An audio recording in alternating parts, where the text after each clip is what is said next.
Hi, in today's tutorial, I'm going to show you how to use chess.com. So the first thing that you'd like to do, of course, is just go and open whatever browser you're going to use to follow this tutorial steps with. Here in my case, I'm actually using Brave. But of course, in your case, you can use any other browser could be possibly working for you in your PC.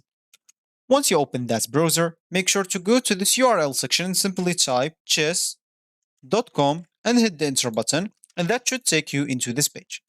Of course, if you have an account, you can simply go and click on this login option on this left panel, and here you can enter your username or email, password, and check this remember me if you don't want to log in anymore.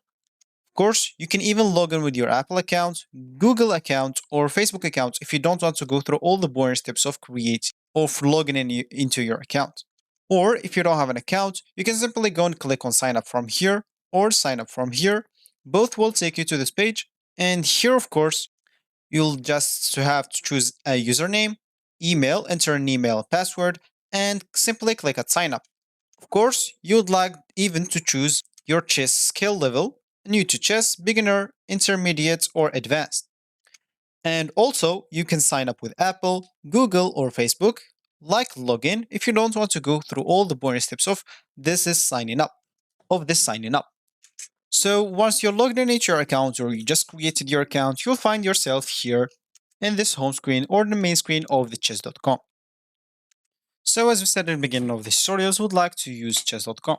Of course here, if you want to get this easier you will like to choose this left panel because it's much easier. If you want to play a game, you can simply go to this left panel and play against a human or play against a computer or play some tournaments or play the 4-player chess.com or 4-player chessboard, of course. And of course, you can even see the leaderboard on some archive games if you want. From here, you'll be able to play puzzles, you'll be able to play the puzzle rush, the puzzle battle, the daily puzzle, and even custom battle or puzzles. Those are just some modes of puzzles. If you want to learn, you can learn some lessons, some chessable courses, some insights, openings, endgame practice, classroom, and analysis. And of course, you can even watch the chess.com, streamers, events, and who is playing now, which should be good at chess, of course. You can know or get some news from chess from here. You can here see your friends, your clubs, your forums, and etc. And of course, here you will have the other tools of your account.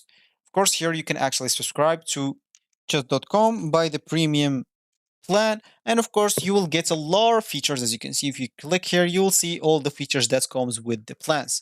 So this will be actually for this tutorial. I hope you like it. Thank you guys for watching and goodbye.